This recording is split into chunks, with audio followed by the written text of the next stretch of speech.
Foi, agora vai. Foi, iniciamos a nossa gravação então, ótimo.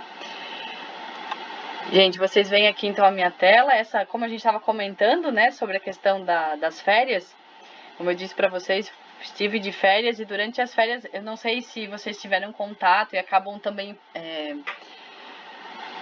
buscando, é porque querendo ou não, quando a gente está de férias, a gente tem duas maneiras de a gente agir, né? Ou a gente apaga tudo e vive férias e esquece a nossa vida do resto do ano, do tipo, não quero mais pensar no meu dia a dia, não quero pensar na minha empresa, não quero pensar nos meus problemas, não quero pensar em que eu vou resolver.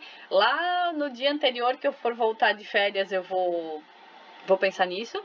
E é um exercício bem bacana, porque a gente, né, para quem consegue se desligar totalmente. E eu fiz isso, mas nos últimos 3 dias eu tive que, né, claro, me preparar para poder estar aqui com vocês. Então, preparar a minha aula. E eu conversei com várias pessoas durante as férias. E, gente, olha, foi muito bacana, principalmente nessa visão empreendedora, assim, sabe? Eu não sei se vocês muitos de vocês já devem ter ido para São Paulo, passado na cidade ou até mesmo no interior. Eu fui para 2 cidades do interior, então uma foi Analândia e a outra, na verdade, é um bairro da capital que chama... são 3 bairros.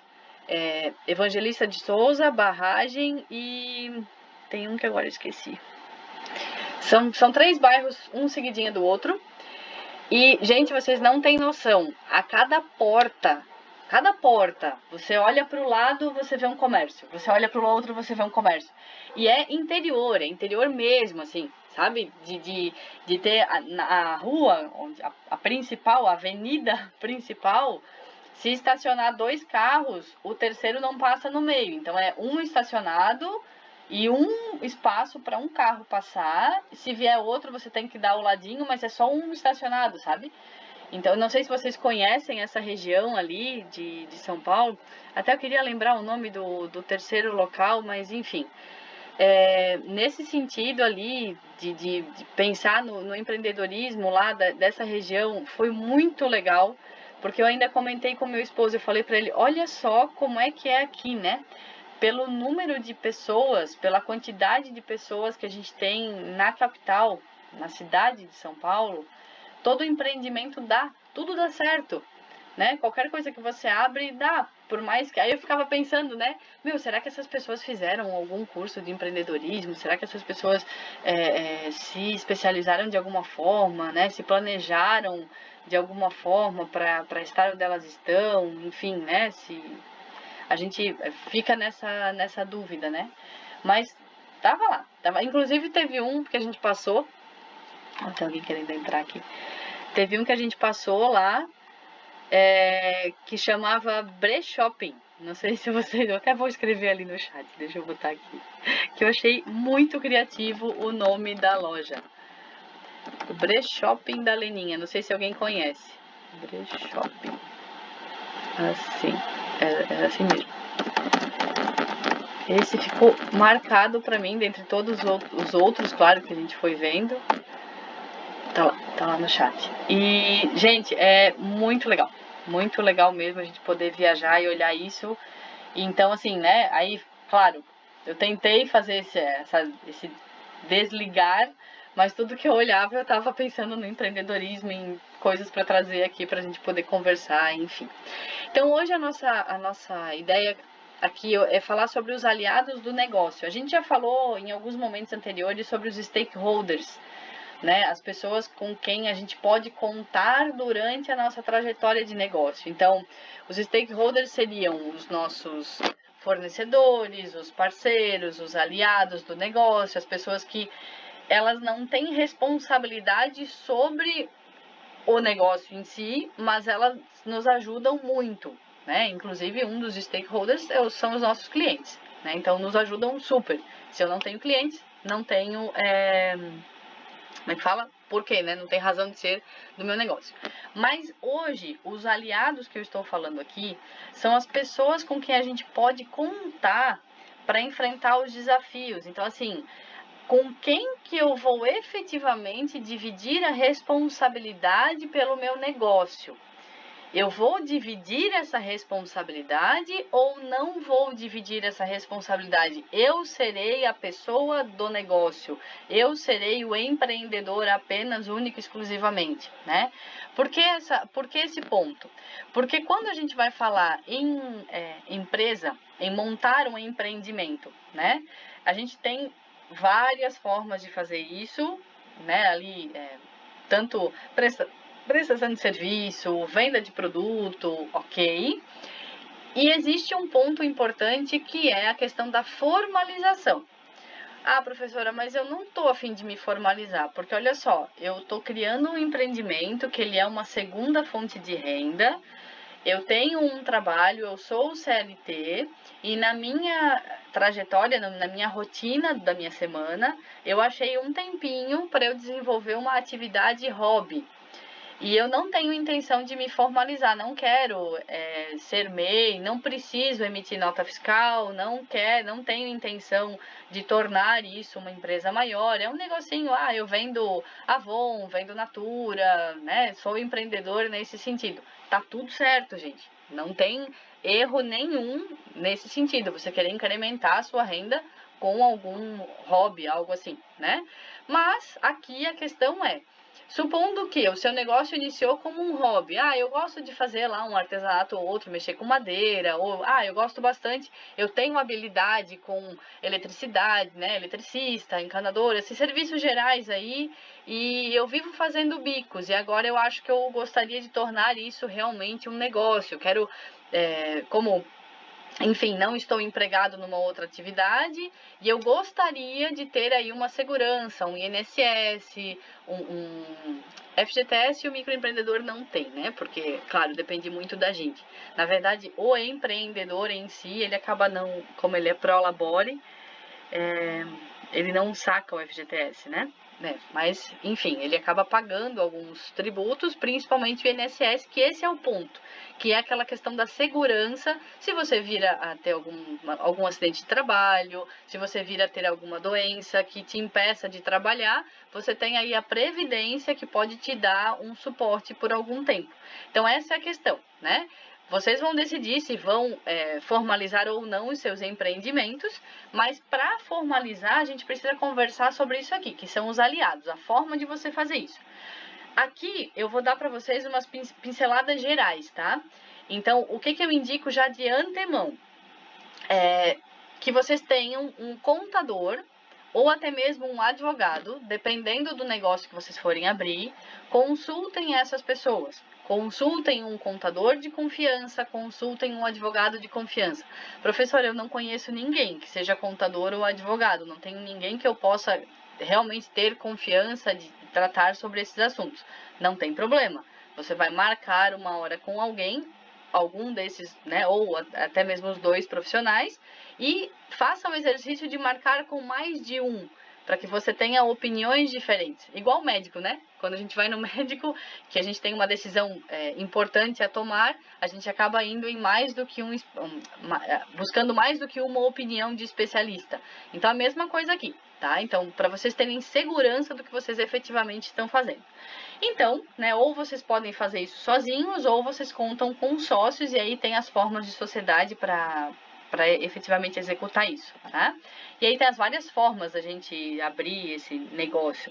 E essa orientação prévia aqui é para vocês terem uma noção de quando forem conversar com esse advogado ou com esse contador, ou até mesmo ainda, né, não esquecendo do nosso parceiro Sebrae. O Sebrae, gente, é uma entidade que muita gente negligencia. Não sei se vocês aqui já usaram algum serviço do Sebrae, mas normalmente o pessoal acaba negligenciando, achando que tem que pagar muita coisa pro Sebrae, que é caro, se eu vou lá conversar, a pessoa não vai me atender, o meu negócio é muito incipiente, muito novinho, eu não tenho um plano de negócios efetivamente pronto, ou o meu plano de negócios eu acho que ainda não tá bom, e eu não vou levar lá e passar vergonha lá no Sebrae. Não, assim, né? Quem sou eu para julgar, mas não pensem assim, sabe? Não travem já dessa maneira. Por quê? O Sebrae, gente, ele é uma entidade que nos ajuda justamente a criar um plano de negócios melhor. Tanto que aquele que está lá no Siga de vocês, ele é uma das ferramentas do Sebrae. Vocês tiveram aquele curso que eu passei para vocês um dia que a gente não teve aula, né? Então ali no portal do Sebrae, lá tem vários cursos e existem os atendimentos presenciais. Nos atendimentos presenciais do Sebrae, existe sim pessoas, você vai agendar com eles, e existem pessoas com quem você pode conversar sobre o seu negócio, você leva o seu plano de negócios, ou até, vou ser bem sincera para vocês, tem pessoas que nem plano de negócios tem uma ideia, um rabisco num papel, e levam para o consultor do Sebrae e falam assim, olha só, eu tenho essa ideia, o que você me diz? E não tenham medo, porque o Sebrae, gente, por mais que, né, olha eu fazendo propaganda, né, não trabalho com eles ainda, se Deus quiser um dia, quem sabe eu consiga entrar como a parte de treinamento lá, enfim, é um dos meus objetivos, mas eu não trabalho com eles, não conheço as pessoas do Sebrae ainda, mas eu tenho a experiência de alunos que já tinham a ideia no papel mesmo e vieram para mim e falaram, professora, eu queria ir no Sebrae, mas olha aqui, tô com vergonha. Eu disse, vai, tenta, só tenta. Eu falei, tenta. Aí a pessoa foi e voltou para mim com um feedback maravilhoso. Olha, eles me ensinaram, me deram ali uma orientação de como eu fazer um plano de negócios. A pessoa, ela vai conversar com você, ela talvez não tenha todas as respostas, mas ela pode sim te dar uma diretriz ou te abrir a mente, que é o que a gente tenta fazer aqui, né? Conversar e abrir a mente para novas ideias. Então, a partir dessa orientação que a gente está passando aqui para vocês, o contador, o advogado e a pessoa do Sebrae para ajudar é bastante interessante que vocês possam conversar com eles, né? Então, vamos lá. Pessoa física e pessoa jurídica, bem básico. Quem é a pessoa física? É o CPF, é o indivíduo, pessoa física. Cada um de vocês, os seus filhos, suas esposas, maridos, enfim, pai, mãe, tio, tia, namorados, namoradas, todos têm um CPF, certo? A gente nasce, hoje já faz a certidão de nascimento, ganha um CPF. Essa é a pessoa física, que é totalmente diferente da pessoa jurídica no Brasil. Nós temos aí a separação da pessoa física e da pessoa jurídica, certo? Por quê? Porque a pessoa física e a pessoa jurídica, elas têm direitos e obrigações diferentes perante o Estado. Como posso dizer assim, boletos, né, contas a pagar diferentes, quem é pessoa física, quem é pessoa jurídica. Tanto que às vezes a gente vai comprar algo e a pessoa pergunta, tem CNPJ? Né? Porque, enfim, existem alguns benefícios também para as pessoas jurídicas. A pessoa jurídica, ela não precisa ser um CPF apenas, ela não precisa ser uma pessoa física apenas. Ela pode ser a associação de duas ou mais pessoas. Quando a gente pega alguns livros para ler, a gente tem que ter algum cuidado, por quê? Porque algumas literaturas elas acabam sendo anteriores à nossa legislação do MEI, tá? Aqui, nesse material, agora lendo aqui, eu olhei, que fala que a pessoa jurídica é a associação de duas ou mais pessoas, né? Mas nós temos o MEI, que é um ponto muito importante, que é um único empreendedor, e até inclusive existe uma sociedade empresarial individual que também considera um único empreendedor. Então, não necessariamente a gente precisa ter duas ou mais pessoas. A gente consegue, sim, ter um CNPJ com apenas uma pessoa.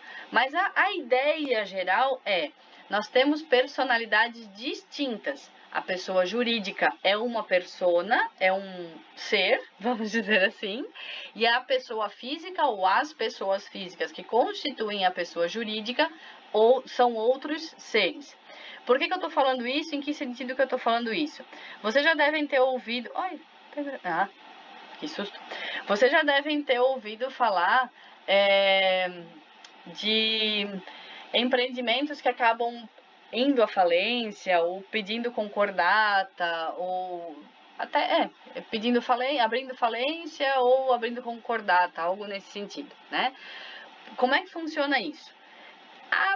Numa primeira visão, quando acontecem esses problemas, tipo assim, a empresa quebrou, beleza. que acontece? Se a empresa tem algum capital, se a empresa tem alguma reserva, se a empresa possui algum caixa, é esse caixa do CNPJ que vai ser utilizado para suprir as contas, pagar as contas daquele CNPJ.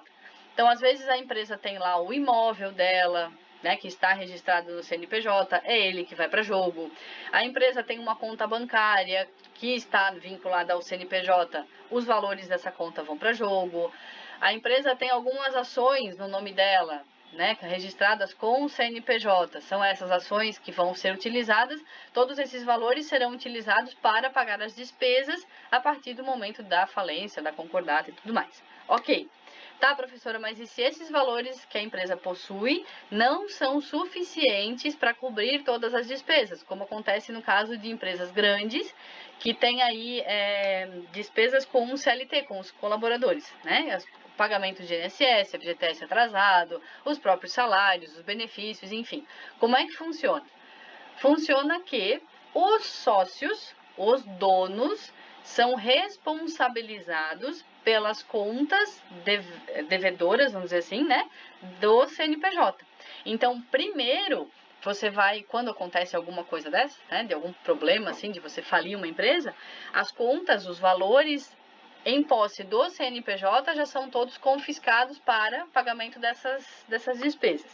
Se por acaso esses valores não forem suficientes, aí passa para a responsabilidade dos sócios, né? Então, quando a gente fala assim, o MEI, né? Mas como é que a gente faz isso com o MEI? O MEI, quando ele abre um CNPJ, ele viu vantagem naquilo, ele analisou, ele identificou vantagens em abrir um MEI. Se você tem a vantagem de abrir um MEI, normalmente esse MEI ele está vinculado, atrelado a uma emissão talvez de nota fiscal, a uma emissão de boletos, você vai muito provavelmente abrir uma conta pessoa jurídica. Então, caso aconteça, né, de você ter um problema e a sua empresa entrar em falência ou ser insustentável de alguma forma ou por algum período, o que vai acontecer é os valores dessas contas em posse do CNPJ, dessas contas ou conta, em posse do CNPJ, é que vão ser utilizados inicialmente para pagamentos de despesas e tudo mais. Depois, claro, você é o microempreendedor, então o seu CPF está atrelado ao CNPJ. Você responde solidariamente, a gente fala, você tem responsabilidade ilimitada, ou seja, você é responsável totalmente por aquelas contas que o seu CNPJ fez ou que ele não pagou, né? Quando a gente vai para outros tipos de associações jurídicas, né, pessoas jurídicas, a gente tem aí as sociedades, por exemplo, SA. Na SA tem uma série de pontos até você chegar na responsabilidade dos sócios. Na sociedade limitada, quando a gente encontra, às vezes alguma empresa emite, né, uma nota fiscal para a gente vê lá, fulano e fulano, representações limitada, comércio e representações limitada, ou comércio limitado, enfim. Esse limitada, atrás, ele é um termo contábil jurídico, que diz que a responsabilidade dos sócios daquela entidade jurídica é limitada. Limitada a quê? Limitada ao valor do capital social daquela organização que está apresentado no contrato social. Quando a gente constitui uma empresa, a gente faz um contrato social. O MEI não tem isso, mas as demais formas têm. E aí, lá no contrato social vai um valor. Tipo, a empresa vai começar, a gente vai ter isso depois no planejamento financeiro do nosso plano de negócios. Com que valor a gente vai começar o nosso negócio, né? E aí vem, no contrato social eu coloco, eu preciso de 10 mil para começar o meu empreendimento. Ou, não, eu preciso de 100 mil, mas eu vou ter um sócio. Eu vou entrar com 50, meu sócio vai entrar com 50. Ou, eu vou entrar com 20, meu sócio vai entrar com 80. Essa divisão também do capital social no contrato social fala, né, para a sociedade como serão depois distribuídos os lucros, a questão de percentual de ganho, tá? Então vamos lá, a gente tem várias formas diferentes de constituições jurídicas, né? E a gente tem aí duas formas jurídicas básicas, que é o empresário e a sociedade empresarial. Então a gente tem o empresário, a sociedade simples e as demais sociedades empresárias. Aí tem os nomes que a literatura traz, duas aí já estão em desuso, né? E claro, eu acabei focando nos nossos comentários aqui nas mais comuns, tá, gente? O que é mais utilizado, para não ficar tendo que passar a teoria de tudo aí, né? Se vocês, por acaso, na hora de conversar com o advogado, na hora de conversar com o contador, ele sugerir uma ou outra que a gente não comentou aqui, vai ser bem difícil, tá? Normalmente eles instruem ou abrir um MEI, ou abrir a sociedade simples, que aí vocês vão entender a diferença da sociedade empresarial. E se for sociedade empresarial, ou é limitada ou é SA, tá? Então vamos lá. O empresário, né? O empreendimento vai ser representado por um único proprietário, é a firma individual. Antes do MEI, nós tínhamos toda essa constituição jurídica diferente, lá, contratos e tudo mais. Hoje é o MEI, simplificou-se demais essa questão do MEI. Inclusive, a parte 2 desse tópico 8 é o passo a passo para vocês criarem os seus MEIs e também algumas informações referentes às obrigações, obrigações, deveres e direitos do microempreendedor individual, né? Então, o empresário, né, a pessoa que vai abrir o seu empreendimento sozinho, o microempreendedor, ele vai exercer profissionalmente uma atividade organizada, seja ela para comércio, né, bens ou serviços, certo? E quando a gente fala nesse empresário para efeitos tributários, ele responde totalmente pelo seu negócio. Então, não existe como dividir. Não dá para dizer assim, eu não vou pagar essa conta do meu CNPJ. Peraí, mas uma hora essa conta vai respingar no seu CPF. Porque, né, você tem um CPF atrelado ao CNPJ. Então, quando você tem aí um empresário, um MEI, você vai ter uma atividade econômica, seja ela prestação de serviço ou venda de produto, né, varejo e tudo mais, e você vai ter um estabelecimento. Estabelecimento entende-se um local, e esse local, essa constituição, essa localização, né, ela hoje tanto pode ser virtual quanto pode ser física. A gente pode ter locais, por exemplo, quem presta serviço, né? Eu sou prestador de serviço, eu sou encanador, sou aí marido de aluguel, né, que faz tudo, encanador, eletricista, enfim.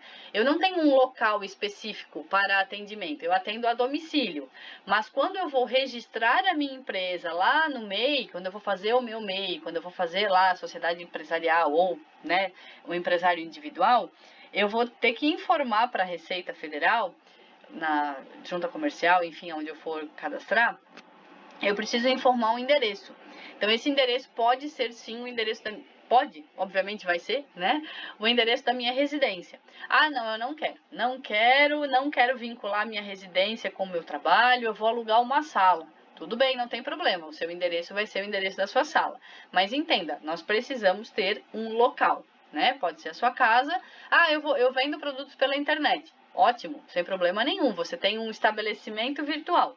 Mas, quando você for registrar o seu MEI, se for necessário, se você julgar que é importante, nesse registro você vai colocar o endereço do seu... você vai colocar o seu endereço residencial. Um adendo aqui especial. Algumas cidades, devido ao plano diretor... Acho que a gente comentou isso já em algumas aulas atrás.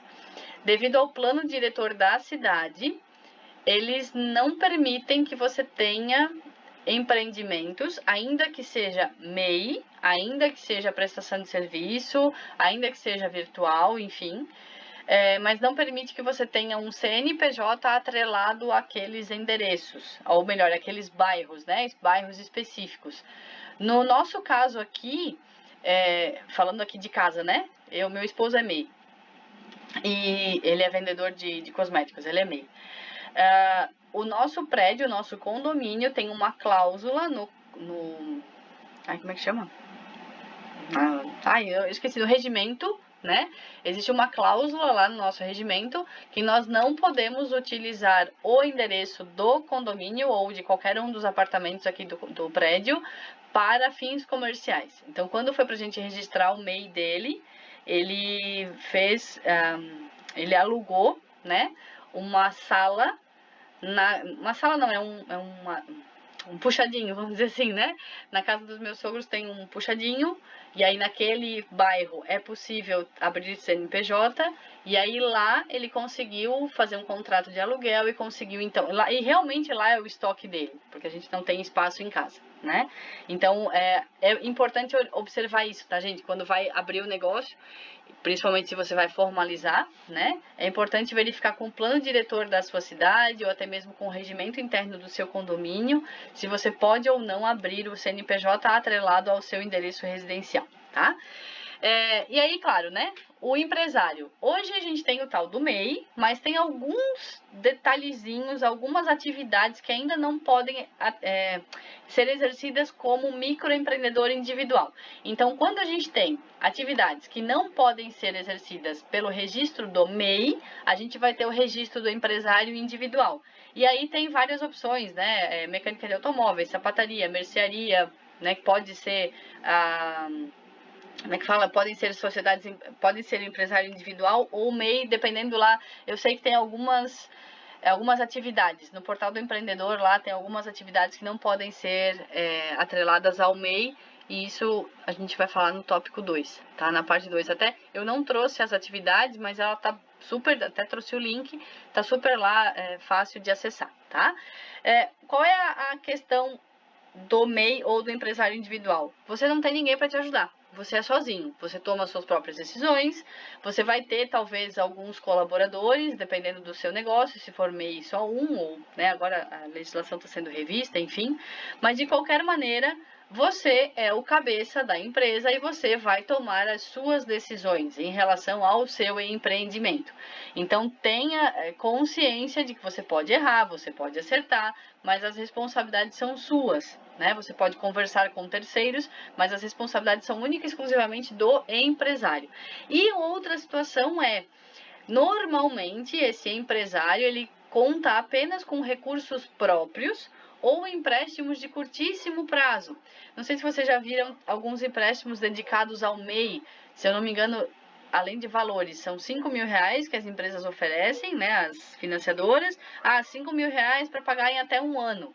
Então, é curto prazo e valores pequenos, justamente porque a situação empresarial, a situação jurídica, o CNPJ, está muito atrelado às atividades do CPF.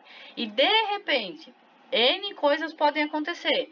Esse empresário pode vir a adoecer, não trabalhar mais, não conseguir mais renda, não conseguir pagar o empréstimo. É o que esse stakeholder financiador pensa, né? Essa é a mentalidade. Esse empresário, ele simplesmente pode dizer assim, não quero mais, perdi a vontade, deu. Vou fechar meu MEI, cancelar o MEI, fechar o meu CNPJ, não quero mais. E aí, isso como é decisão única e exclusivamente dele, não depende de mais ninguém, existem esses riscos. Os riscos da decisão única, né, decisão individual, eles são muito grandes nesses negócios individuais, tá? Mas aí a gente tem vantagens também, né? O proprietário é o próprio patrão, vai tomar sozinho as suas próprias decisões, então não vai precisar ficar consultando ninguém. Ele vai assumir todo o lucro do negócio, mas ele também assume todo o risco, obviamente, né? Os custos acabam sendo baixos, porque você não... Ou você vai ter um colaborador, talvez alguns outros poucos para te ajudar, mas você só vai colocar colaboradores para te ajudar se efetivamente aquilo for necessário e lucrativo, né? Diferente de uma grande empresa, uma indústria em que você precisa de pessoas para operar máquinas diferentes, independente do lucro que vir, né? Então, acaba que essa empresa ela é um pouco mais enxuta e, claro, você acaba tendo economias fiscais quando você vai olhar a declaração do seu imposto de renda, né? Em relação às desvantagens, como eu disse, a responsabilidade é ilimitada, então, por mais que inicialmente as contas atreladas ao CNPJ sejam as contas dedicadas ao pagamento de despesas, mas o seu CPF está ali, tá atrelado àquele CNPJ, então, eu tenho 2 carros, por exemplo, um carro, né? O carro acho que a justiça não pega. Casa eu sei que não. Casa residência. Se o imóvel é de sua residência, até onde eu sei, me corrijam se eu estiver errada, por favor, ele não vai para a penhora, ele não sai, como residência é segurança, né? Mas se você tiver duas casas, 2 imóveis, se você tiver um carro, esses bens, ainda que eles estejam atrelados ao seu CPF, eles vão sim ser utilizados para pagamentos de despesas do CNPJ, né? A questão da limitação de capital, que eu já comentei, em relação aos empréstimos e também a capacidade financeira da pessoa. Claro que, gente, isso aqui é uma visão assim, digamos que você trabalhou a sua vida toda como CLT, tinha na sua ideia, no seu planejamento de vida, né, que você, quando se aposentasse, montaria o seu próprio negócio e, de repente, durante toda a sua vida, você fez um caixa para esse negócio e hoje você conta com um montante legal para abrir o seu próprio negócio, foge totalmente dessa questão da limitação de capital. Mas aí também é algo que foge à regra, né? Aqui a gente está falando do que é mais comum. Então, comumente, existe uma limitação de capital para o empresário individual, para o MEI, né? E claro, se ele é sozinho, né? Se você está trabalhando com o mínimo de colaboradores possíveis, você vai atuar em todas as posições do negócio. Você vai ser o cara que chuta a bola do meio de campo, que defende, que tenta fazer o gol. Enfim, você é a pessoa que vai fazer a roda girar, né? Fazer o seu negócio girar. E aí, né, claro, é a questão do empreendedor, é aquilo que a gente já vem falando desde o início do curso, né? Existem vantagens e desvantagens em você ser um empreendedor, empreender, colocar o seu negócio na rua, né? Fazer a roda girar para o seu empreendimento, né? Então, eu sou a pessoa que está trabalhando, ok.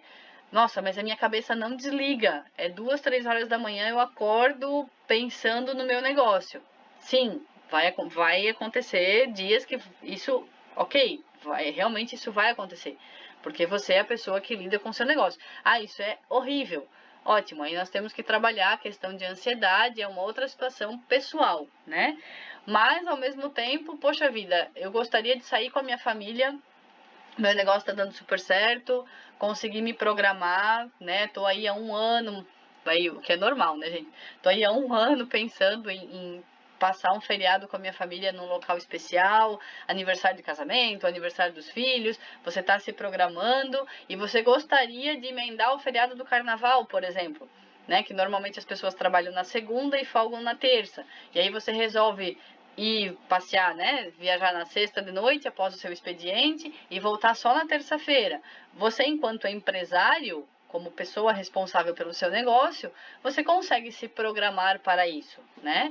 Não estou dizendo que todo mundo consegue fazer, dependendo do que for, a atividade não é possível, mas se, enquanto empresário, você tem essa flexibilidade.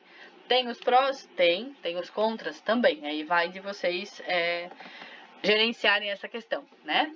Quando a gente fala em constituição jurídica, a gente também tem a sociedade simples. O que é essa sociedade simples?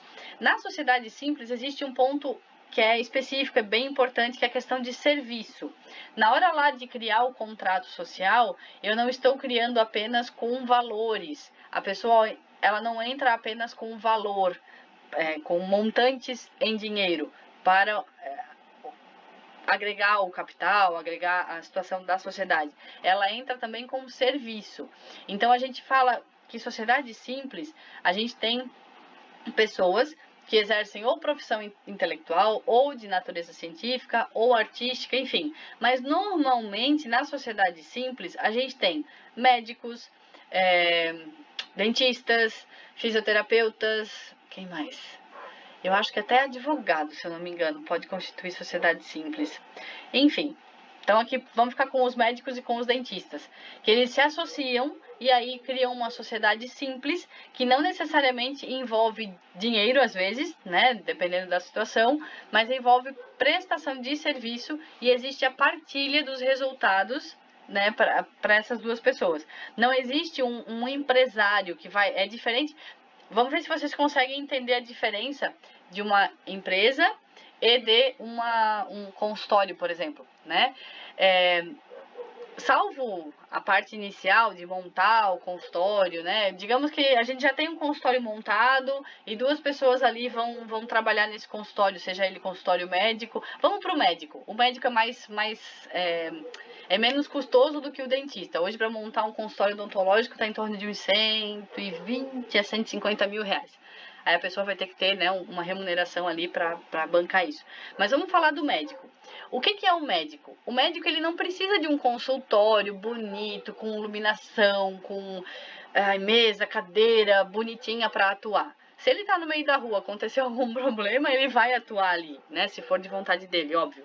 Mas a questão é, eu não preciso de um ambiente todo estruturado, enfim, os médicos hoje fazem isso, sim, é dispendioso, mas se nós formos pensar que 2 médicos podem trabalhar juntos em um mesmo local, dividindo horários, né? Eu trabalho das 8 ao meio-dia, você das 13 às 18, por exemplo. Nós temos aí 2 médicos trabalhando no mesmo local. Eles podem sim constituir sociedade simples, sem que um ou outro seja empresário efetivamente.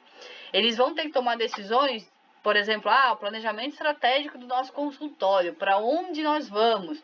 Não, o planejamento estratégico deles continua sendo atender pacientes. Eu estou falando de uma maneira bem simplista, tá? Claro que nós temos clínicas de médicos associados, que hoje, com o avanço da internet, tem lá o seu nicho de trabalho, tem lá o seu o pagamento, né, a cobrança do know-how de tudo que eles sabem fazer, e aí você entra lá num ambiente super chique, que te faz se sentir bem, é uma outra situação, mas falando que os 2 podem se associar em sociedade simples, sem que um ou outro seja efetivamente o empresário, é esse o ponto, tá? É diferente da nossa sociedade empresarial. Por quê? Porque nessa sociedade empresarial, a gente tem essa pessoa jurídica, que vai depender de alguém para administrá-la. Você precisa de alguém que tenha domínio das ferramentas e funções administrativas para, claro, outras pessoas, talvez até o próprio dono da organização, né, o dono da pessoa que tem maior capital na sociedade, é a pessoa que tem o conhecimento, o know-how de todo o trabalho. Mas, diferente do empresário, ele não consegue executar sozinho. Ele vai precisar de ajuda. Ou ele vai precisar de ajuda de equipamentos, ou equipamentos e pessoas.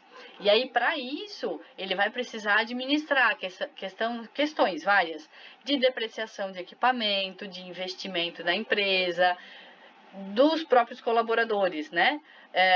De pagamento de INSS, depósito de FGTS, a questão da gestão de pessoas, as questões da gestão de pessoas, né? A questão de atestados, férias, as folgas, os vales para quem tiver, né? Remuneração, benefícios, as questões de estoque, administração de estoque, estoque mínimo, pontos de equilíbrio e tudo mais. Então, você vai ter, né, tanto parte de materiais, parte de pessoas, você vai ter a parte financeira. Quem é que vai ser responsável pelo financeiro dessa empresa? Então, vejam, quando nós temos o empresário, o MEI, ele faz tudo isso sozinho, né? Ai, mas é bastante coisa. É bastante coisa, mas ele faz tudo isso sozinho.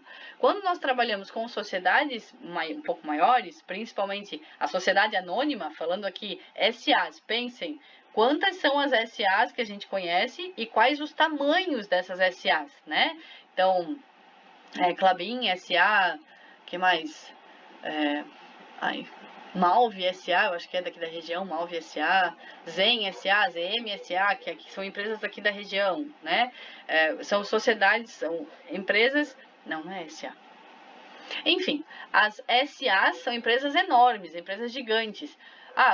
Vamos lá para as empresas que estão na Bolsa. Todas as empresas que estão na Bolsa de Valores hoje do Brasil, que eu não faço ideia de quantas são, mas são empresas que são sociedades anônimas, são SAs. E aí, são empresas enormes que têm departamentos que cuidam de cada um dos setores.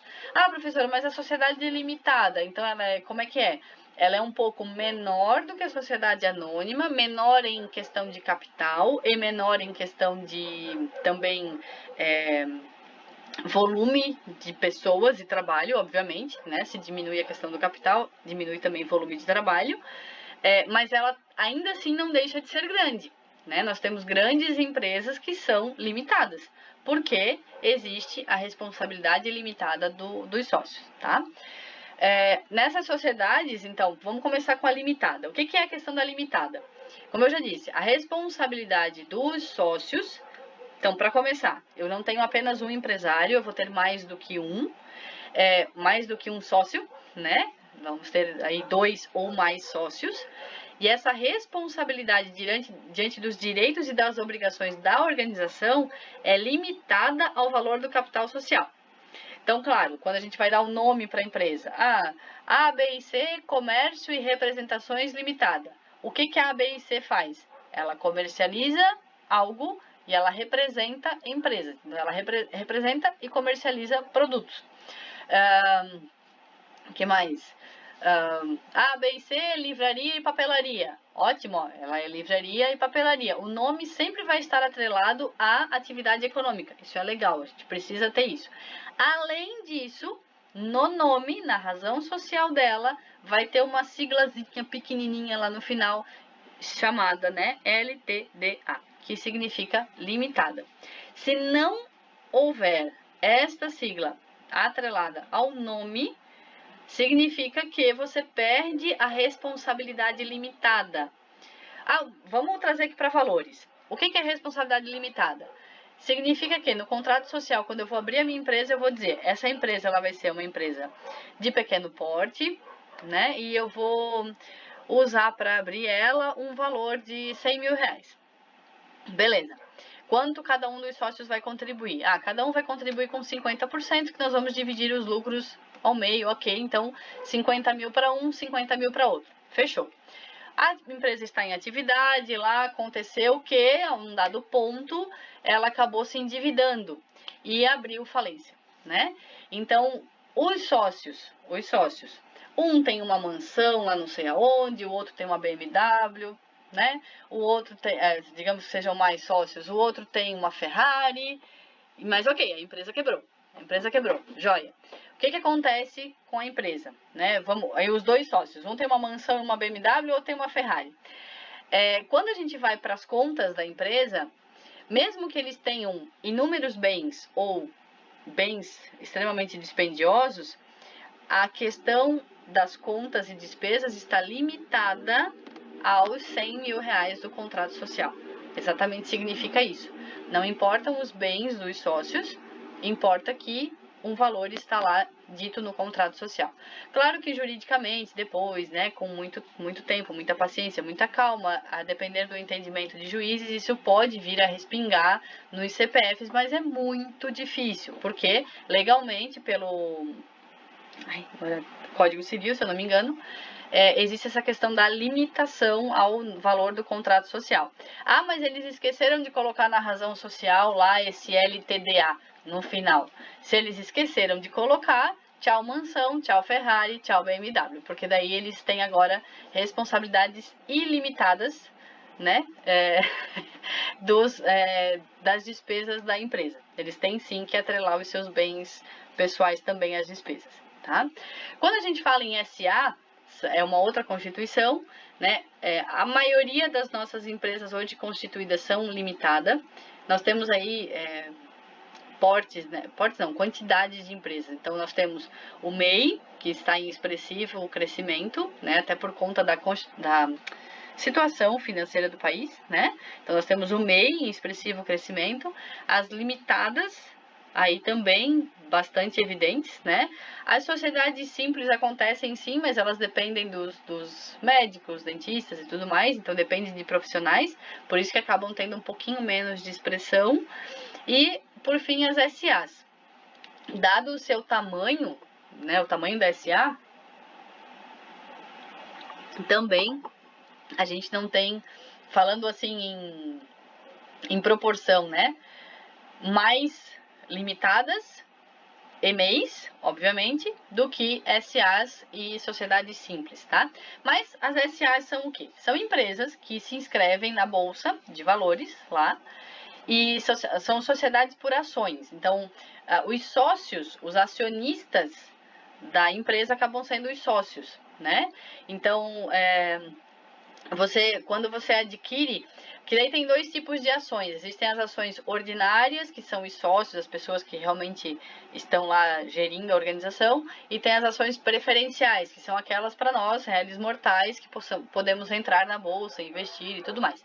Então, existem esses dois tipos de ações. Falando das ações ordinárias, o capital da empresa ele é dividido nessas ações, tanto preferenciais quanto ordinárias, mas os acionistas, os sócios, têm direito às ações ordinárias, que são as ações que são efetivamente das pessoas que têm interesse financeiro, econômico, né, na empresa. E as demais ações que são distribuídas não, mas que têm possibilidade do restante do público comprar, o restante da população comprar, são as ações preferenciais, né?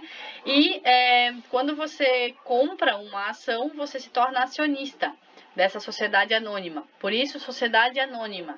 Não, diferente da sociedade simples, que nós temos aí 2 ou 3 médicos que se conhecem, obviamente, diferente da limitada, que você vai ter também 2 ou 3 sócios que se conversam, se conhecem. Pode ser que um seja um investidor e que ele só recebe os lucros. Ok, mas você sabe quem ele é, né? A sociedade anônima, a SA, você não sabe quem são as pessoas, né? De repente você está numa roda de conversa, a pessoa fala, eu tenho ações da Vale. Eu também tenho. Nossa, então nós somos sócios de um empreendimento. E aí você descobre alguém. Por isso, sociedade anônima. Tá? Outros tipos de sociedade empresarial que a gente tem, né, disponíveis, que a gente pode criar, assim, que a gente pode tentar constituir juridicamente. Cooperativas, que normalmente a gente vê cooperativas como é que fala? De agricultores, cooperativas de produtores rurais, né, cooperativas de artesãos, pessoas se associam e aí montam uma cooperativa, cooperativas financeiras também, franquias, que é um dos negócios mais comuns também, né, parcerias, joint ventures, a questão da terceirização, hoje está bem evidente essa questão da terceirização, mas aí ela depende de você ter uma profissão e aí alguma empresa ter interesse no seu trabalho e aí você consegue prestar serviços de terceirização, associações, fundações e startups. Claro que aqui, gente, eu não vou passar uma por uma, senão a nossa aula ficaria gigante. De novo, eu só pincelei algumas aqui pra gente comentar, porque como eu já disse no começo da aula, a pessoa que vai dar para vocês a diretriz do que vai ser o seu negócio, de que maneira você vai registrar o seu CNPJ, vai ser o seu contador e o seu advogado, até porque cada um tem uma ideia, uma forma de constituir essa pessoa jurídica, tá? Então, falando em franquia, o que é franquia? McDonald's, Madeiro, Boticário, Quem Disse Berenice, Cacau Show, que mais? Tem algumas de doces também, doces portugueses, enfim, empresas que já são constituídas, já são historicamente constituídas, que já tem uma marca, que já tem produtos, você não vai precisar. Vamos supor que a gente vai criar uma franquia do Boticário. Eu não vou precisar abrir uma indústria para produzir os produtos do Boticário. Eles já estão prontos, eles vão chegar para mim prontos. A minha função será escolher um local, fazer um estudo talvez de mercado junto com a franquia, dependendo do tipo de franquia que for, mas o que vai acontecer, a minha responsabilidade principal é vontade de trabalhar, vontade de fazer o meu negócio crescer, ainda que eu esteja levando o nome do Boticário para o meu espaço, para o meu empreendimento, né? Então, quando a gente fala em franquia, a gente está falando em transferência. Existe uma transferência de uma história de sucesso, de repasse de informações, de tecnologia, de gestão, de treinamento, de marketing, merchandising, enfim, de uma empresa, de uma história de sucesso que existe para alguém. Existe essa transferência, né? Quando eu compro uma franquia McDonald's, por exemplo, quem é que não gosta de McDonald's, né? Talvez tenha alguém que não goste, mas enfim. Você fala em McDonald's, não importa se é o Cláudio, que é o dono da franquia do McDonald's, se é o Leonardo, que é o dono da franquia do McDonald's, se é a Barla, que é a dona... Não importa o dono. importa o McDonald's. A mesma coisa o Boticário, a mesma coisa o Quem Disse Berenice, a mesma coisa todas as outras franquias que a gente tem. Não importa o dono, não importa o administrador. É diferente vamos falar da Cacau Show. Eu vou abrir uma empresa de chocolates, eu vou abrir uma fábrica de chocolates. Posso ter a melhor fórmula que for, mas eu estou abrindo hoje. Abrindo hoje a minha fábrica de chocolates, qual é a fatia de mercado que me sobra? Perto de todas as outras concorrentes que eu tenho. Garoto, Lacta, Negbauer, enfim, Cacau Show. Então, vejam a diferença. Ah, não, ao invés de eu abrir a minha fábrica de chocolates, eu vou abrir uma franquia da Cacau Show. Lá no mercado. Né? Então, locais estratégicos, lá no centro, lá no mercado, lá no shopping, enfim. Quando a pessoa entra no shopping, no mercado ou passa no centro, ela vai olhar, ai, Cacau Show, nossa, é uma delícia aquelas trufas da Cacau Show.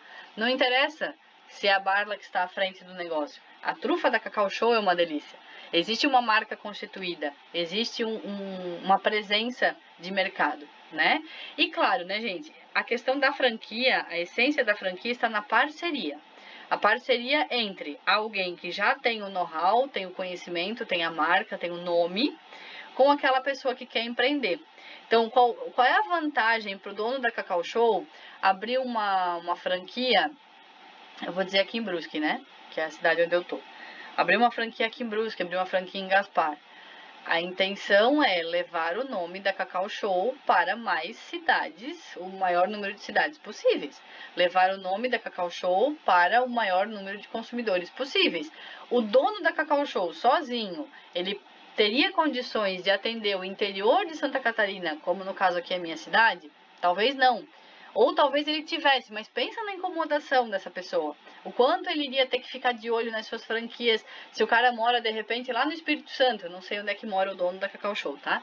Mas tô aqui pegando locais bem longe. Ah, ele mora lá no Espírito Santo. E aqui ele vai gerenciar uma loja aqui em Brusque, Santa Catarina, interior do estado. Vale a pena para ele? Não é muito, talvez, não é mais legal ele fazer isso virar franquia para que a pessoa local, alguém da cidade, se responsabilize por montar a loja, atender os consumidores, trazer os produtos que tem giro aqui na minha região, diferente de o cara que mora lá no Espírito Santo ter que conhecer os consumidores aqui da minha região. Né? Então, assim como cada uma das cidades de vocês. Então, a gente junta, né, essa capacidade mercadológica, gerencial e tecnológica do franqueador ao espírito empreendedor de alguém que quer abrir o seu próprio negócio. E claro, né, a pessoa que vai abrir o seu próprio negócio, ela quer ver o seu negócio crescer. Ela vai fazer o possível para essa loja da Cacau Show, loja do Boticário, ou seja, de qualquer outra franquia, crescer, se manter no mercado e crescer cada vez mais. Então, a gente tem as duas pontas. O franqueador, que é o dono da franquia, que concede a franquia, e o franqueado. E a gente tem dois tipos de franquias: franquias de indústria e franquias de varejo. Essas que eu citei para vocês são franquias de varejo, produto, aquela que a gente anda aí pela rua e a gente vê, né? As franquias de indústria, elas estão mais ligadas a processos industriais. Mas também existem essas franquias. Uma outra situação que envolve aqui as franquias é o fato de que a gente tem alguns níveis de franquias. Ah, professor, eu tentei abrir uma franquia, me dei mal, hein? Nossa, eles pedem um valor exorbitante de entrada e depois aí umas mensalidades meio estranhas. A gente tem que puxar uma quantidade de produtos que não condiz com o mercado, enfim. Assim como qualquer outro negócio, gente, a gente precisa analisar bem o nosso mercado, né? Por isso aquelas 2, 3 aulas antes ali que a gente falou sobre análise de mercado, para poder assumir aqui o ponto da franquia, né? Para poder assumir a bronca, vamos dizer assim, né? Para todos os negócios a gente vai ter responsabilidades, mas na franquia, especificamente falando aqui da franquia, isso a gente pode olhar isso como uma vantagem ou como uma desvantagem, tá? Não estou fazendo juízo de valor aqui. Mas tanto pode ser uma coisa muito boa, porque te força a vender, te joga pro mercado, enfim, te dá ideias e tudo mais, quanto pode ser uma coisa muito ruim, porque te impõe algo que talvez não seja aquilo que você queria para o seu negócio, tá? E aí o outro ponto seriam as startups. As startups são as novas empresas que estão surgindo no mercado, os novos empreendimentos, que tem a ver com inovação. E muito a gente associa startup à tecnologia. Sim, porque acaba que uma grande quantidade de startups aprovadas e que tem alavancagem no mercado, elas acabam sendo startups ligadas à tecnologia. Mas existem sim algumas startups que não necessariamente têm a ver com tecnologia, eu falo computador, celular, aplicativos e tudo mais, né? Quando você tem uma inovação em algo, uma ideia inovadora para qualquer atividade, você pode sim montar uma startup.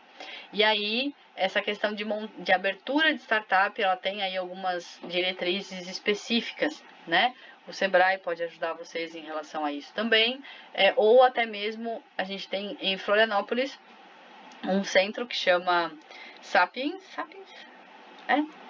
o Sapiens, que ele é uma incubadora. Algumas cidades possuem incubadoras, algumas universidades, inclusive, também possuem incubadoras para startups. São locais, por exemplo, supondo que você tem uma ideia, né? Que vamos fugir dessa questão da tecnologia. Uma ideia, você inventou um jeito novo de produzir café, tá? E aí você quer colocar isso em prática, mas você não tem nem o valor total para investir, muito menos local para começar. Então você vai numa incubadora, você apresenta o seu plano de negócios, você apresenta o seu projeto inicial, e aí essa incubadora avalia e digamos que ela seleciona o seu projeto para incubar. Você usa o espaço da incubadora, você usa algumas incubadoras oferecem investidores anjo, inclusive, para que você tenha contato, apresente o seu projeto, tipo um Shark Tank, assim, né? E aí você consegue investidores para o seu negócio a partir daquela incubadora. Então, a incubadora é como se fosse uma incubadora mesmo, né? Como a gente fala assim, é quando o negócio ainda não está pronto para alavancar mercadologicamente, ele fica ali incubado, trabalhando devagarinho até que ele esteja pronto para alavancar. E aí, no momento da alavancagem, duas coisas podem acontecer.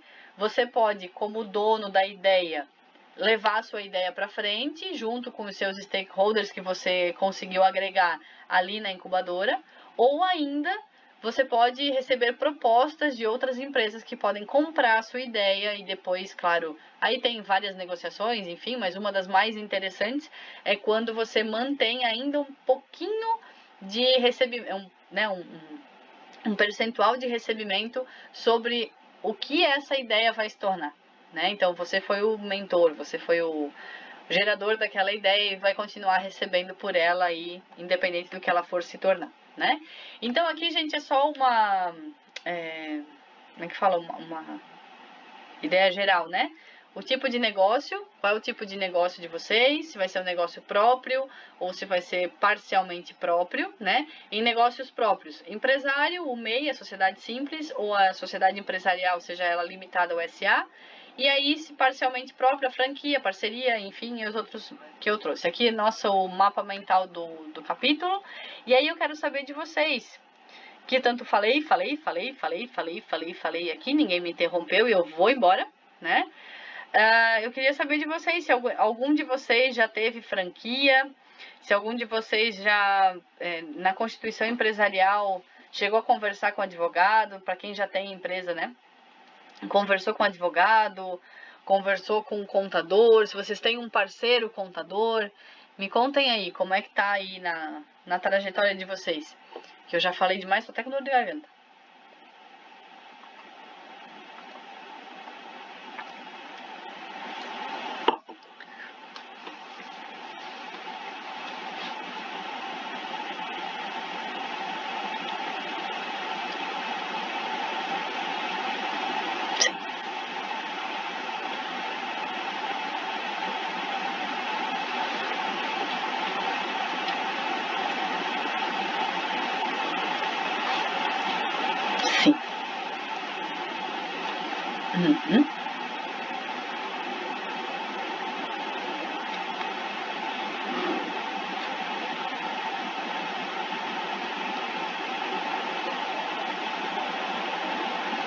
Uhum.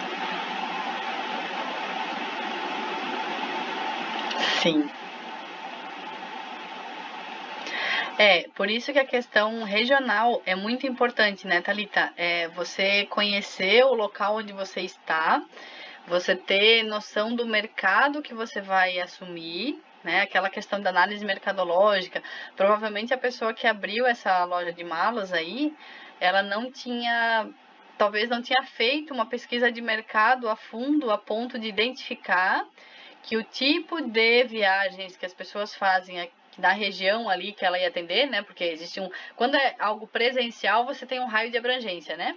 Então, naquele raio de abrangência da franquia, as pessoas não costumam fazer esse tipo de viagem, ou até se fazem, a depender do, como é que fala, ai, poder aquisitivo das pessoas, elas compram, vamos falar de malas, né?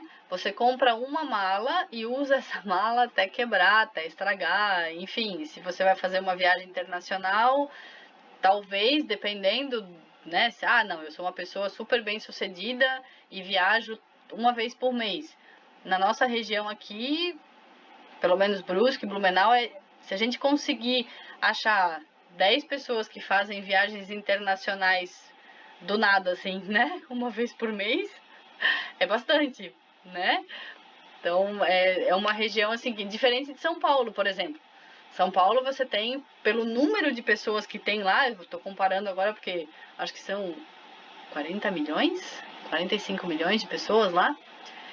Enfim, é diferente de lá, né? Tanto poder aquisitivo quanto lá tem multinacionais que aqui não tem. Exige que as pessoas viajem muito mais do que aqui. Então, talvez essa análise mercadológica faltou.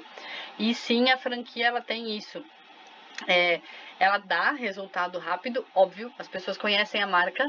Então, abri uma lojinha do Boticário ali, olha que legal. Então, você não precisa fazer trabalho de marca, mas você está fechado no marketing, fechado nos planejamentos estratégicos daquela franquia, né? Então você não tem a liberdade de voar, vamos dizer assim. Sim, isso. Tem algumas franquias que não são tão rígidas. A gente chama de franquia nível 1, se eu não me engano. Que tem franquia nível 1, 2 e 3. A franquia nível 3 é a mais completa. Salvo se for ao contrário, mas se eu não me engano é assim. Tem um tipo de franquia que é a mais completa. Eles te dão desde de treinamento para atendimento, o uniforme. McDonald's, por exemplo, né? O atendimento é o uniforme é o mesmo, o layout da loja. Em questão de layout, é sempre a mesma coisa. A franquia tem isso, né? Mas às vezes tem franquias que deixam a gestão administrativa a cargo do proprietário, então ele faz da forma que achar melhor. A questão do atendimento é a mesma coisa, mas tem franquias que não, que elas são bem completas mesmo e elas são fechadas nesse sentido, tanto mercadológico quanto de atendimento, né? Então...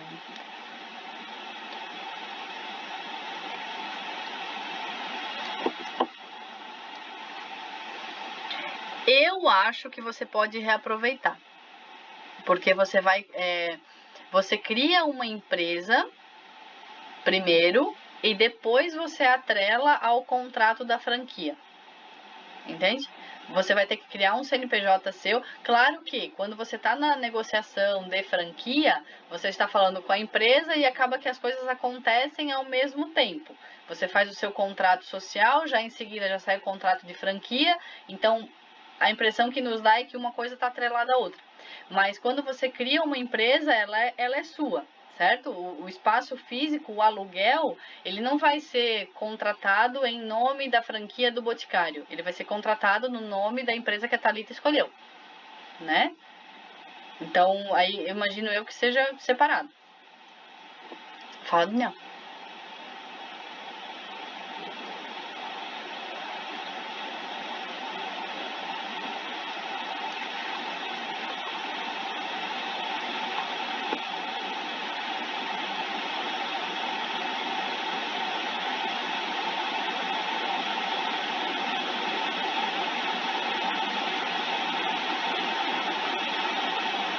Uhum, isso.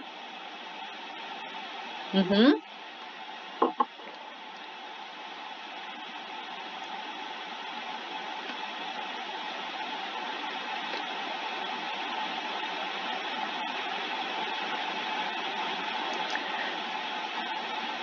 Sim, sim. Inclusive, independente de ser franquia ou não, se a gente quiser mudar o KNAI, é possível. Eu fiz isso na época que eu tinha MEI.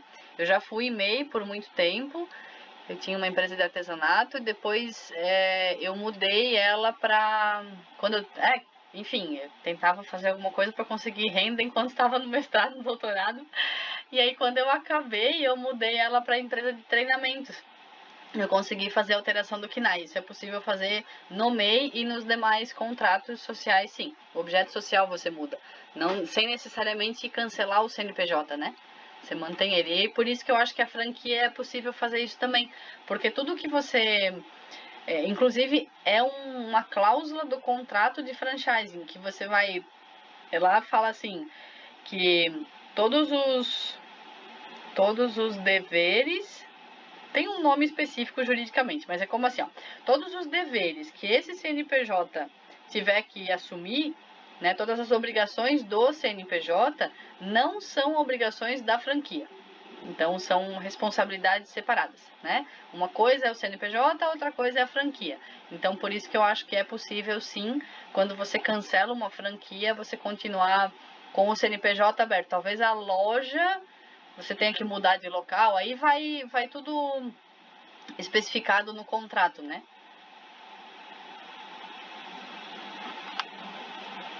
É,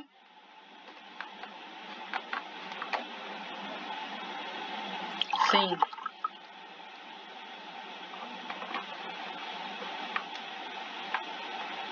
Uhum.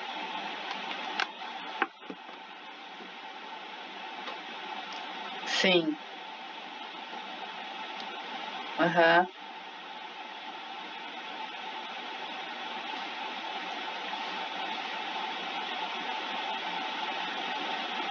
Uhum. Uhum. O grande número de franquias ele fecha, né? Ele fala o contrato e se você, assim, essas maiores, né? Tô falando dessas maiores. Inclusive você é responsável por montar o local, né? Você monta o local, tem todo o custo de montagem, ele é seu, ele não é, ele é padronizado pela franquia, mas o custo é seu. E aí tem a questão do tempo, se você quiser colocar limitado ou não, e se você não conseguir, acontece aquilo que a Thalita falou, da quebra de contrato, uma multinha generosa aí pra, além de tudo isso, né? Mais alguém, gente, já trabalhou com franquia? Oi, Washington.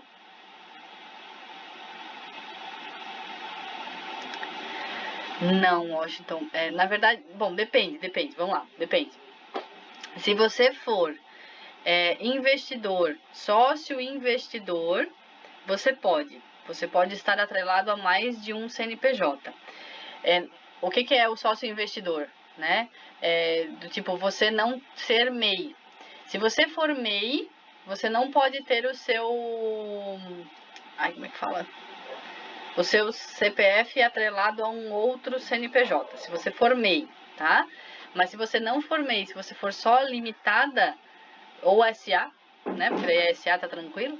Você pode ter mais do que um. Você pode ter o seu nome atrelado a mais do que um CNPJ. Pode sim. Aí a questão é assim, né? Fala, sócio investidor, né? Por que esse especificamente? Porque você vai ter alguém para trabalhar para ti. Nesse mais de um CNPJ, porque né, é muito difícil a gente se dedicar para vários negócios, sendo o cabeça, né, o empresário efetivamente, a pessoa que toma todas as decisões de todos os empreendimentos. Então, normalmente as pessoas acabam entrando como sócios e investidores. Mais alguém, gente? Tem aí alguma historinha para contar pra gente de empreendimentos? Se já fez o seu registro, se não fez, se quando foi fazer, ou sei lá, acabou que deu problema com a empresa, teve aí que se responsabilizar solidariamente pelas despesas. Fiquem à vontade.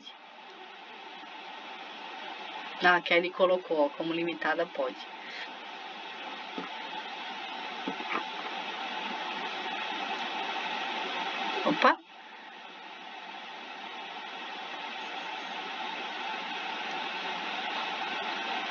Pode, Rodrigo.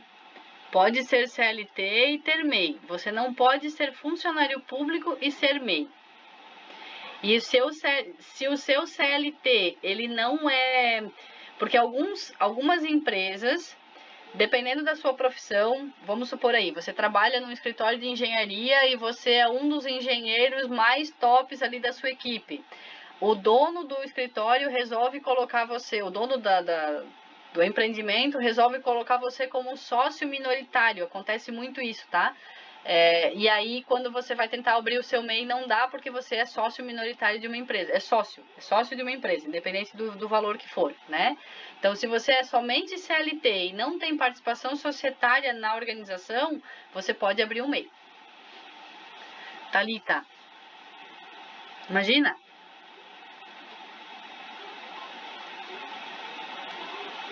Ah, então tá.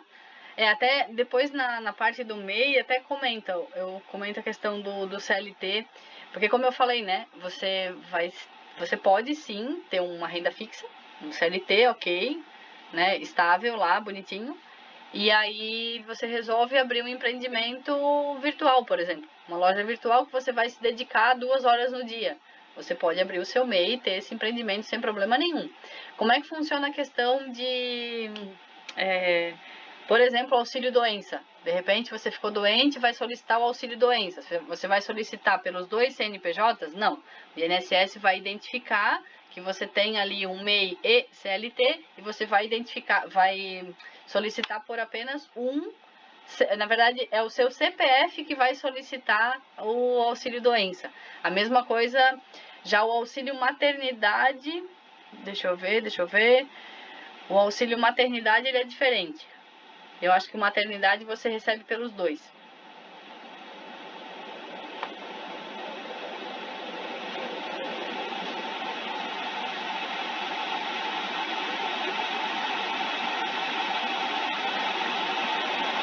Ah, ó.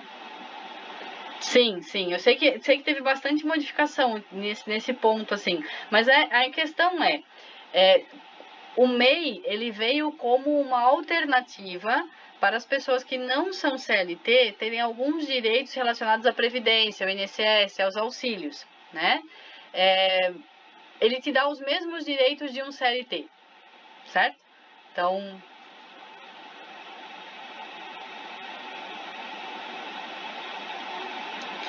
Isso, o MEI, ele te dá a possibilidade, você paga INSS por ele, né? E aí o ISS, ICMS, tudo, mas você paga o INSS por ele ali.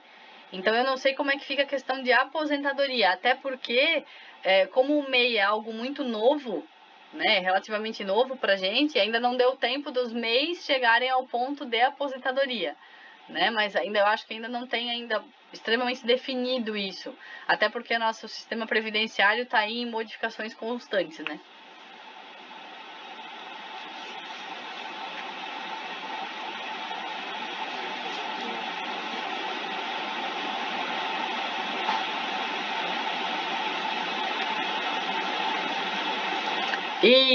Isso mesmo. Se você for CLT e aí você entrar com o pedido de seguro-desemprego, mas você for MEI, você não tem direito ao seguro-desemprego. Porque você já é gestor de uma outra organização, né?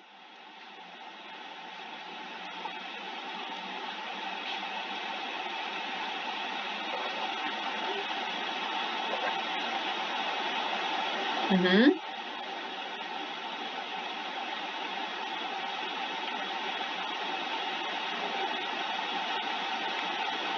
Você conseguiu? Olha só. Porque na legislação fala que se você... Pode ser, Washington. Pode ser porque daí se não há o pagamento, ele fica como se fosse suspenso. Você fica com o registro do CNPJ suspenso. Aí depois você tem que fazer lá, como é que fala? Ou você pede o parcelamento das DAS, né, que são os documentos lá da arrecadação do MEI, ou você ou faz parcelamento ou paga, enfim, né? Mesmo cancelando o CNPJ, você acaba tendo que pagar. Mas quando não paga, ele deixa isso em stand-by. Talvez tenha sido, né? Tenha sido essa situação. Ó, a Kelly até colocou que se identificar a duplicidade vai ter que, né, acaba tendo que devolver o valor recebido. Se aí, talvez por isso que ele conseguiu, talvez por isso que o Washington conseguiu retirar, porque como ele não estava pagando é DAS, eu acho que chama lá, os documentos lá, documento de arrecadação do Simples, DAS MEI. Como não estava pagando, então muito provavelmente a Receita entendeu que aquele seu CNPJ estava suspenso, você não estava utilizando ele, você não estava trabalhando com ele, por isso conseguiu daí o seguro-desemprego de outra maneira.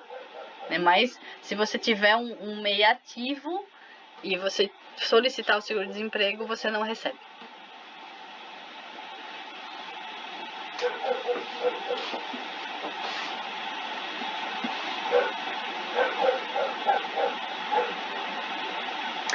No momento, sim, Washington. No momento é um funcionário só. Daí a questão da remuneração ou é o piso da categoria ou é o salário mínimo, né?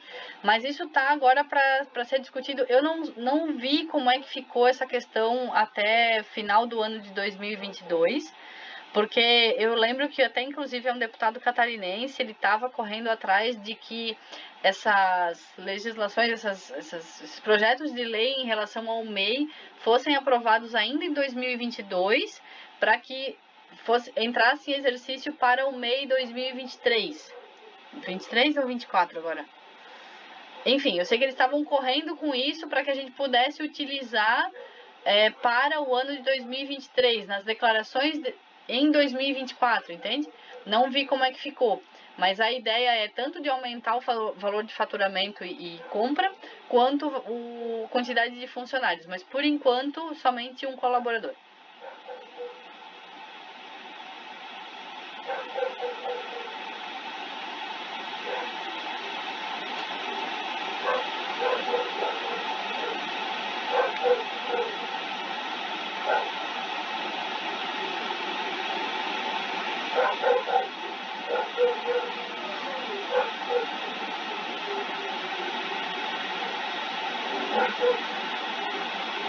Rodrigo, aí depende da prefeitura.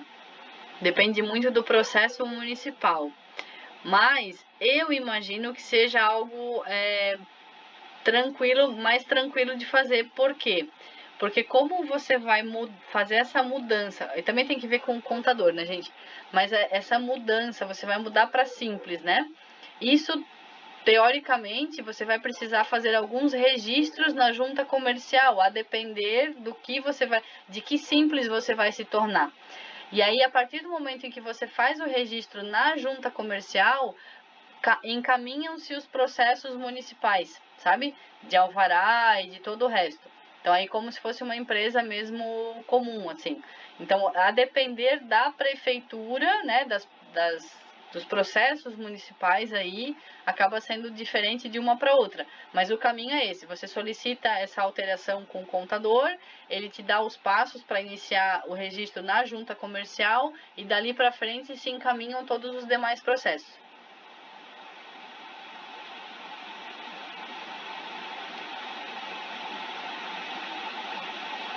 Você vai ter que alterar o seu registro, Rodrigo?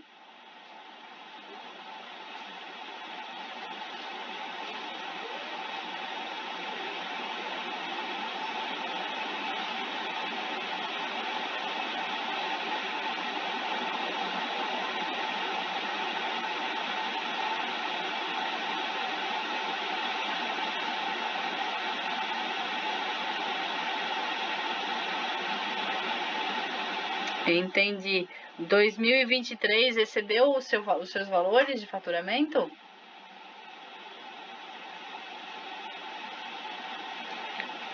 Ah, entendi. Você acha que agora para 2024, no caso da sua declaração 23, que vai ser feita em 24, vai exceder?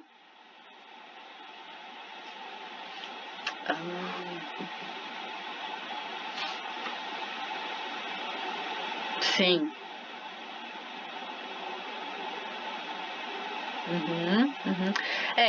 Na legislação fala, né, que excedendo o valor você deve mudar para o simples. Quando a gente faz a declaração anual do MEI e excede o valor, o ano seguinte você deve mudar a constituição jurídica. Então, por exemplo, 22 você executou, você vai fazer a declaração 22 agora em 23, certo? Se nesse período não excedeu, você está dentro da lei. Então, 22 passou, não excedeu, você continua sendo MEI. Você vai executar 2023 todinho. E aí lá em 24 você vai fazer a sua declaração. Pelo menos isso foi o que eu pesquisei com o contador, tá? Confere aí com o seu, por favor, né? Não vai tomar como verdade. Mas assim, a ideia é, né? 23, executou o 23 todinho. Despesas, entradas, saídas, ok? Lá na sua declaração em 2024, você identificou que você ultrapassou o valor do MEI. Em 2024, você dá entrada no seu registro como simples. Entende? Você pode executar isso, aí você vai pagar a multa do excedente, né? Só que como é uma coisa que a questão do realizado, o contador fala assim, né? Muito provavelmente o seu realizado, ele vai ser um realizado maior, mas talvez o seu custo aumente proporcionalmente. E quando acontece esse aumento de custo também proporcional, você não precisa necessariamente olhar apenas o realizado, as entradas, você olha as duas coisas, né?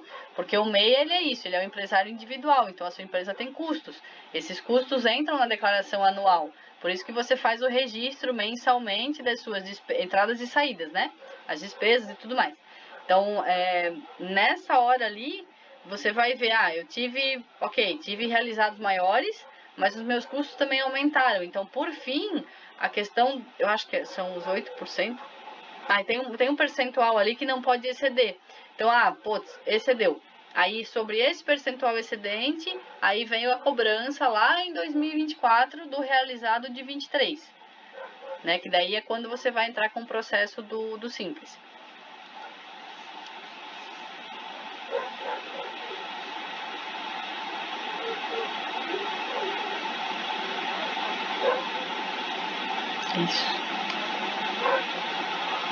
Isso mesmo.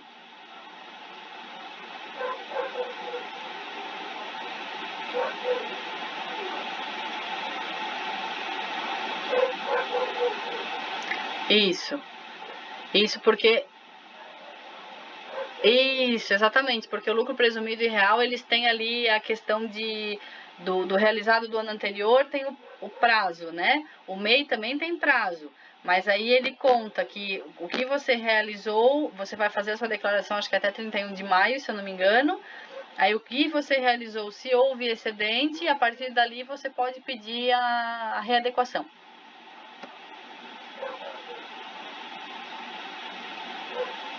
Então, assim, se o contador está orientando esperar, às vezes é até por uma questão justamente de que você vai ter uma carga tributária menor, permanecendo ainda como MEI, ainda que você tenha que pagar essa multa, entende?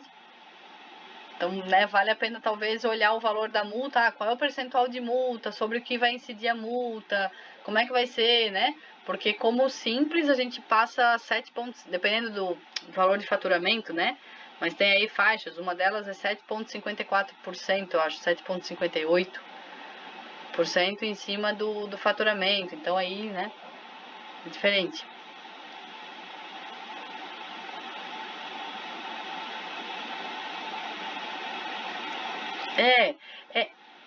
Isso, ela é muito importante, claro, por isso assim, no material aqui eu dei algumas pinceladas sobre, né, as questões mais comuns, né, o meio, o empresário, a sociedade simples, a sociedade limitada ou SA, porque são as mais comuns. E aí as formas outras, né? Mas é extremamente importante que vocês conversem, ou no Sebrae, ou mesmo com contadores, advogados. O advogado é importante porque se você vai montar uma sociedade, né, você precisa ter lá as cláusulas muito bem apresentadas, muito claras, para que todos entendam, para que não haja dúvidas depois, né? Por mais que seja assim, sociedade com pai, mãe, irmão, filho, seja quem for, né? Precisa estar isso muito claro, né? Quando a gente passa para esses meios legais, jurídicos aí, as coisas precisam ser claras e registradas, tudo bonitinho, né? Então, essa é a questão de se consultar um advogado. A questão da consulta do contador é na questão tributária mesmo, saber qual é a melhor constituição, né? MEI, mas e o MEI para o simples? Espero, não espero, faço já, como é que eu vou fazer? Né? O meu negócio, ele pode ser MEI, não pode? Alguns até, inclusive, não podem nem ser simples, se eu não me engano. Enfim, né? Tem aí os seus... as suas especificidades de cada uma, que cada profissional daí da área específico lá, ele sabe orientar melhor vocês do que eu, né? Gente, mais alguma dúvida?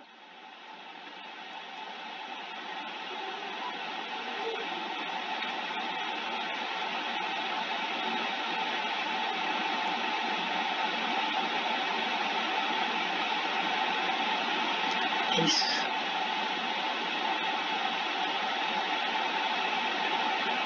Tem.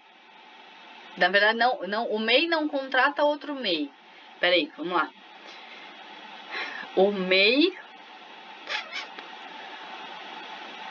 nesse caso, a gente está falando de terceirização. Teria que olhar, Washington, a lei da terceirização. Mas até onde eu sei, me corrijam aí, pessoal, se alguém tem alguma informação.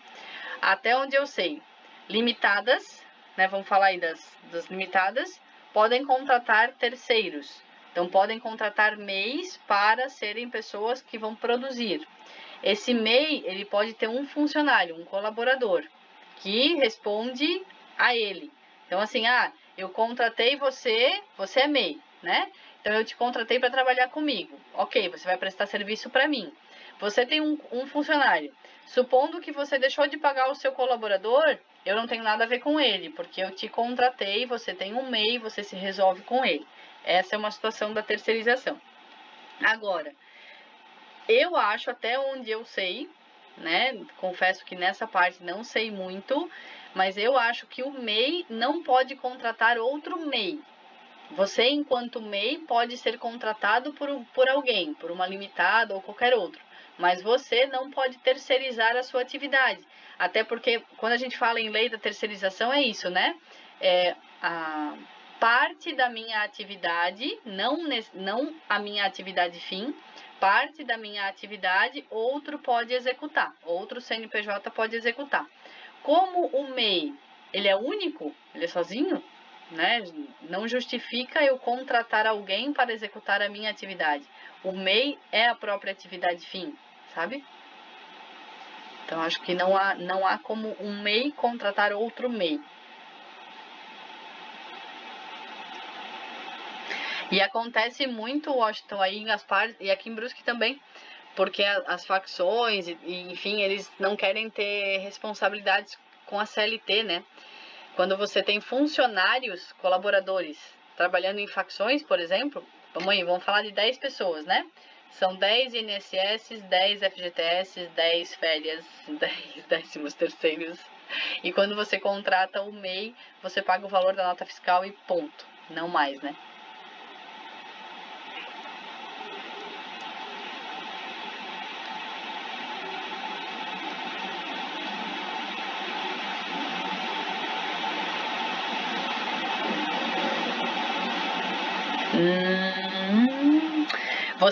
Você não vai contratar ele por hora, você vai contratar ele por resultado. Você não vai colocar no seu contrato, isso muito provavelmente o advogado vai te orientar, o contador, não colocar horas em contrato. Você vai contratar ele por resultado. E aí, se ele precisar trabalhar para você 8 horas para te entregar o resultado que ele precisa te entregar, o problema é dele. Você não tem nenhuma obrigação trabalhista em relação a ele.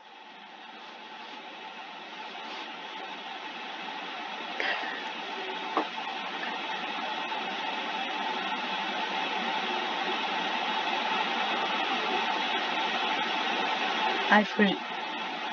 Sim, sim. É uma alternativa. A gente tem várias empresas aqui em Brusque, principalmente, que terceirizaram os seus setores contábeis.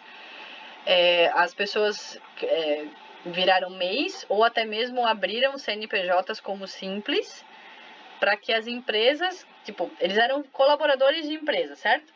E aí a empresa queria remunerar melhor o seu colaborador. Só que quando a empresa vai remunerar melhor esse colaborador, incide lá INSS, FGTS, e ela não tem condição de absorver todo esse custo. Então ela fala para ele, olha, fulano, é melhor que você vire um CNPJ.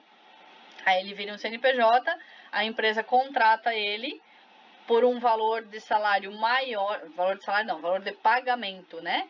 Maior do que o salário que ele possuía, e ele arca com os custos de impostos e tudo mais. E aí, sendo vantajoso para ambas as partes, tá tudo certo. A lei da terceirização hoje permite isso.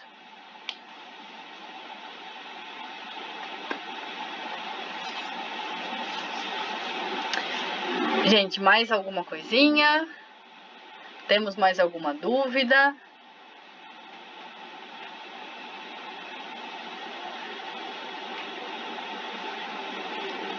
Então tá bom.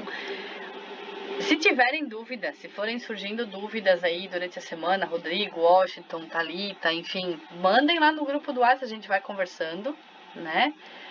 Ou mesmo, né, se quiserem depois na próxima aula a gente conversa também, ou até mesmo deixar como comentário no YouTube, a gente vai estar com essas aulas lá gravadas disponíveis.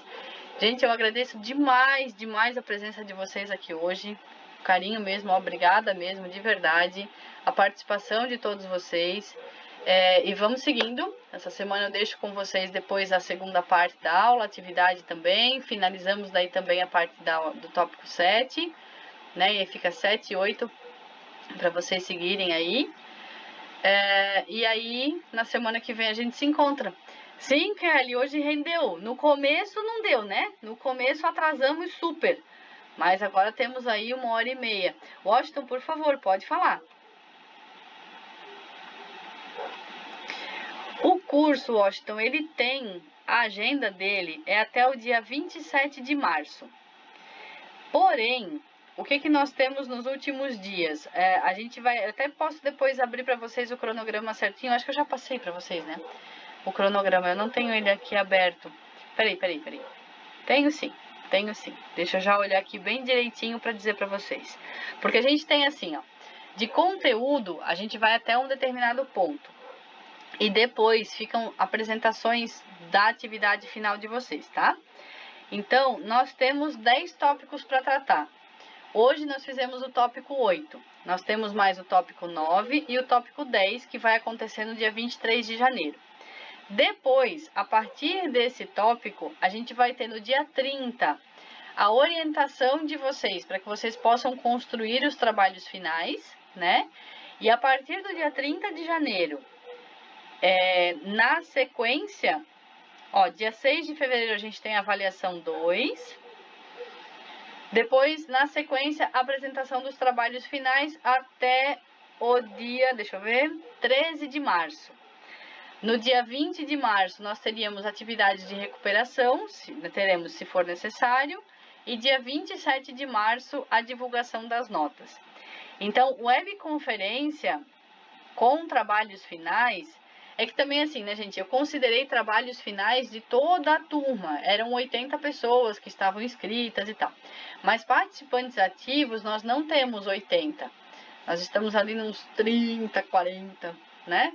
Então, depende muito de quem vai efetivamente querer fazer o trabalho final e tal. Então, eu considerei aí,